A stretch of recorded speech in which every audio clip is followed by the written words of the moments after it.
Assalamualaikum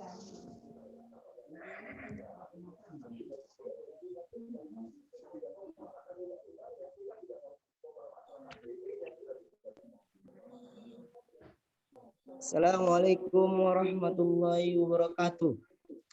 Waalaikumsalam. Waalaikumsalam warahmatullahi wabarakatuh. Selamat malam dan salam sejahtera bagi kita semua. Malam. Malam. Dari kelompok 5 ingin mempresentasikan hasil kerja kelompok yang kami kerjakan mengenai pengenalan huruf Braille berbasis jaringan syaraf tiruan, metode Heberule. Di sini saya akan memperkenalkan nama kelompok masing-masing. Yang pertama, Jepri Sebayang, Danirem 2018-02-0001. Yang kedua, Muhammad Al-Farizi dengan NIREM 2018-02-00896. Yang ketiga, Sri Wahyuni dengan NIREM 2018-02-1176. Yang keempat, Surya Chandra Kirana Tarigan dengan NIREM 2018-02-0898. Yang kelima, Ahmad Sulaiman Lubis dengan NIREM 2018-02-0835. Yang keenam, Putra dengan NIREM 2018-02-009. Dan dengan saya sendiri, Reza Alia Piansahab dengan NIREM 2018-02-0854. Untuk mempersingkat waktu, kami akan menjelaskan masing-masing tentang pengenalan huruf Braille berbasis jaringan syaraf tiruan. Yang pertama akan dijelaskan dengan Jepri Sebayang.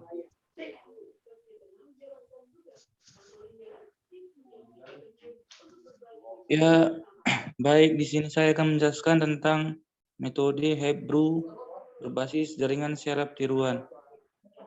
Abstraknya yaitu bidang Artificial Neural Network atau NNS atau jaringan sel otak buatan telah dikembangkan untuk memungkinkan proses belajar diimplementasikan pada suatu sistem. Jaringan neuron dilatih demikian sehingga masukan secara khusus menuju suatu target keluaran tertentu. Jaringan syaraf tiruan ini dapat digunakan untuk mengenali huruf Braille pada perancangan ini.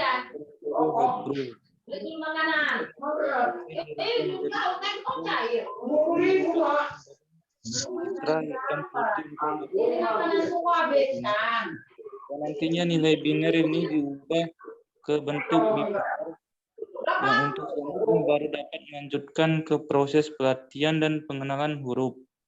Proses pelatihan yang dilakukan sebanyak masukkan huruf yang dilatihkan, maka prosesnya akan semakin lama. Pada saat penulis melatihkan sebanyak 20 kali untuk tiap huruf mencapai sekitar 7 menit untuk tiap hurufnya. Semakin banyak pengulangan yang dilakukan pada saat pelatihan untuk menggunakan 3 kali pelatihan untuk tiap hurufnya. Mendapatkan hasil keberhasilan pengujian sebesar 46,31%, 5 kali pelatihan untuk tiap hurufnya. Mendapatkan hasil keberhasilan pengujian sebesar 60,326% dan 20 kali pelatihan untuk tiap hurufnya. Mendapatkan hasil keberhasilan pengujian sebesar 73,43%. Selanjutnya,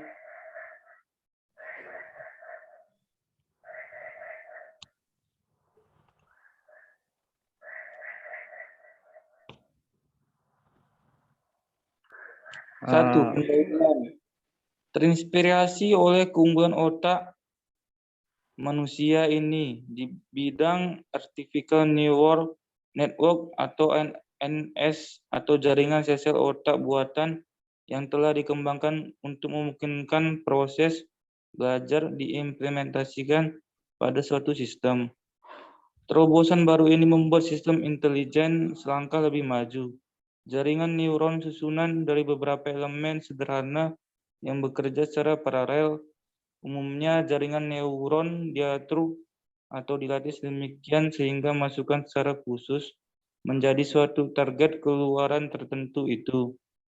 Model neuron dan arsitektur jaringan neuron menguraikan bagaimana sistem jaringan mentransformasikan suatu input ke suatu output. Perbedaan cara baca seorang tunanetra dan seorang yang normal adalah karena seseorang tunanetra tidak dapat melihat. Seperti contoh di bawah ini.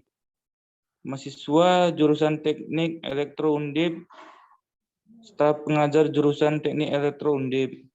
Tunanetra menggunakan huruf Braille yang cara bacanya dengan meraba tekstur Braille, sedangkan seorang normal dapat membaca tulisan dengan normalnya. Dasar teori citra digital. Citra digital adalah kumpulan titik-titik yang disebut dengan pixel atau picture elemen atau PEL, dan setiap titik ditandai dengan informasi posisi pada koordinat X dan Y. Suatu citra dapat pula dinyatakan sebagai suatu fungsi bernilai real yang dikaitkan dengan sebuah bilangan yang menandakan intensitas warna citra di titik tersebut, yang diwakili dengan suatu nilai pembatas yaitu bir. Jenis citra ada 3, yaitu monokrom atau hanya yang terdiri dari 2 warna hitam dan putih, aras abu-abu atau grayscale, dan RGB, red, green, blue. Untuk RGB, tiap pixel dipresentasikan dengan 24 bit dan data warna citra adalah hasil dari variasi jumlah warna merah, hijau, dan biru. Slide selanjutnya akan dibacakan oleh Sri Hoyuni.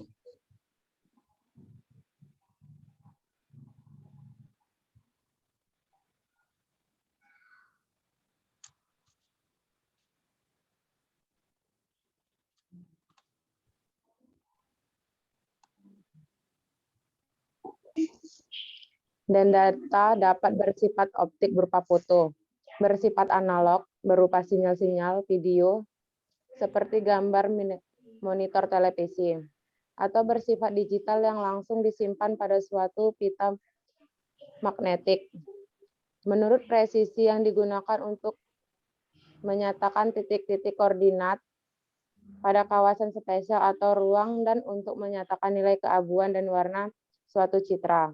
Maka secara teoris citra dapat dikelompokkan menjadi 4 kelas, yaitu citra continue, discrete sama continue, dan discrete dengan label pertama menyatakan presisi nilai keabuan atau warna. Artikel neural network atau ANN, jaringan syaraf tiruan atau JST. Transpirasi oleh keunggulan otak manusia. Di bidang artikel neural network atau ANS, atau jaringan sel-sel otak buatan telah dikembangkan untuk memungkinkan proses belajar diimplementasikan pada suatu sistem. Terobosan baru ini membuat sistem intelijen selangkah lebih maju dan membuka jalan bagi para ahli untuk menciptakan sistem yang semakin mirip dengan otak manusia. Sebutan metode artificial neural network atau biasa disebut dengan neural network sebelumnya ditujukan kepada kumpulan dari sebagai pendekatan dan algoritma matematik yang menggunakan konsep perhitungan secara paralel seperti yang terjadi pada otak. Tidak seperti mikroprosesor yang terdiri dari berjuta-juta transistor. Otak manusia dibentuk dari sebuah jaringan yang kurang lebih terdiri dari 110.000 sel otak atau neuron. Setiap neuron berhubungan dengan jaringan yang dengan kira-kira 100.000 neuron yang lainnya. Neuron merupakan tulang punggung dari kinerja otak. Sel otak ini mempunyai 5 komponen penting, yaitu sinapsis, dendrit, soma atau badan sel. Akson dan pulsa elektrokimia sebagai sinyal pengantar pesan. Pulsa-pulsa elektrokimia dan neuron-neuron yang berhubungan masuk melalui dendrit melewati sinapsis menuju soma. Lanjut.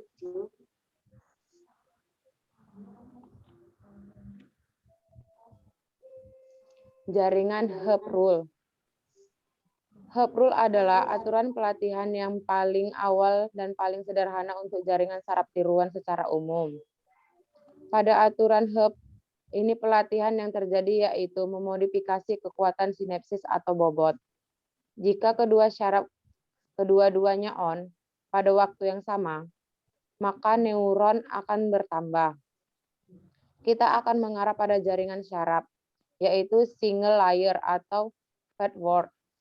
Dilatih menggunakan atau perluasan Hub Rule sebagai jaringan hub, atau hub juga digunakan untuk pelatihan jaringan yang lain dibahas kemudian. Karena kita sedang mempertimbangkan jaringan single layer, salah satu neuron yang saling berhubungan merupakan salah satu unit masukan dan suatu unit keluaran. Karena tidak ada unit input yang terhubung satu sama lain, tidak juga unit output terhubung. Jika data ditunjukkan dalam bentuk bipolar, ini mudah untuk menyatakan pembaruan bobot yang diinginkan sehingga W buka kurung new sama dengan W buka kurung old ditambah XY Y. Jika data adalah biner, formula ini tidak membedakan antara pasangan pelatihan di mana unit input adalah on dan nilai target adalah off. Dan pasangan pelatihan yang mana antara unit input dan nilai target adalah off. Selanjutnya akan dibacakan dengan rekan saya, Bang Surya Chandra.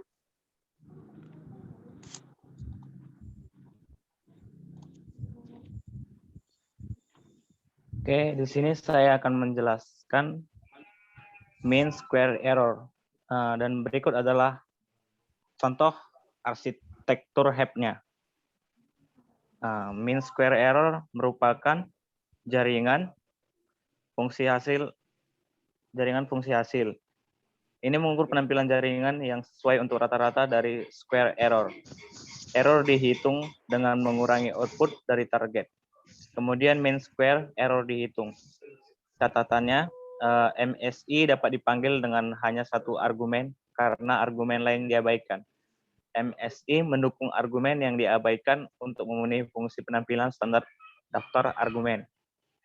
Seperti learning rule perceptron, algoritma least mean square error atau LMS, adalah contoh supervised training, yang mana learning rule adalah diberikan dengan set contoh kebiasaan jaringan yang diinginkan. Oke, slide selanjutnya.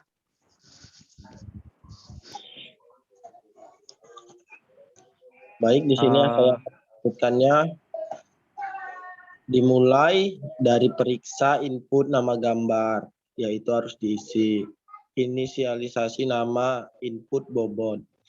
Di sini PQ adalah input pada jaringan dan TQ adalah yang berhubungan dengan output target.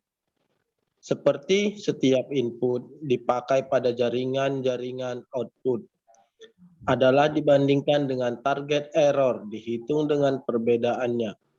Antara target output dengan jaringan output, kita dapat meminimalisasikan rata-rata dari jumlah error ini.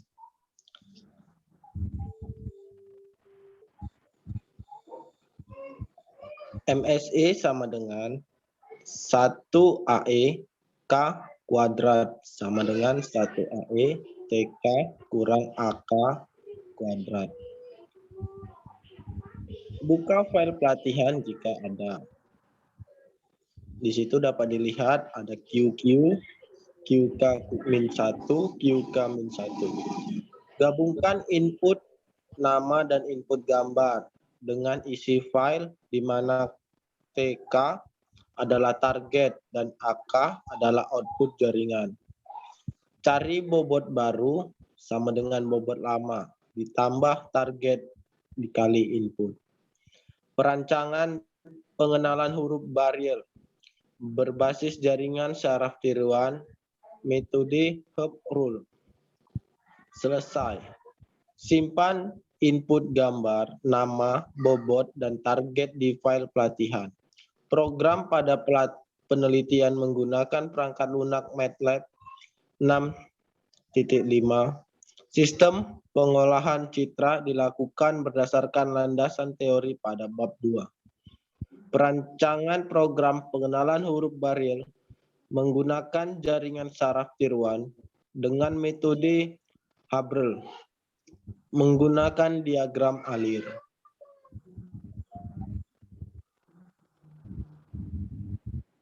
Selanjutnya, analisis hasil simulasi.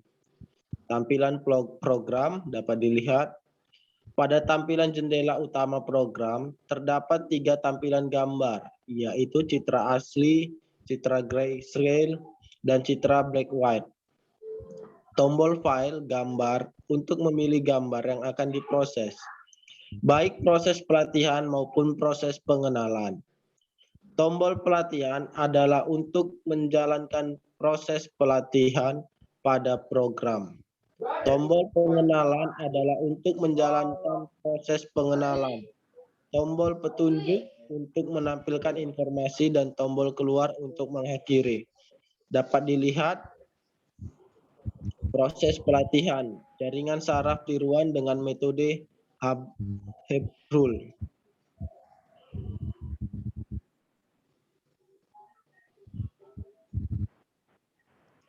Di situ terdapat citra asli, citra grayscale, citra black white, dan nama gambar MSE.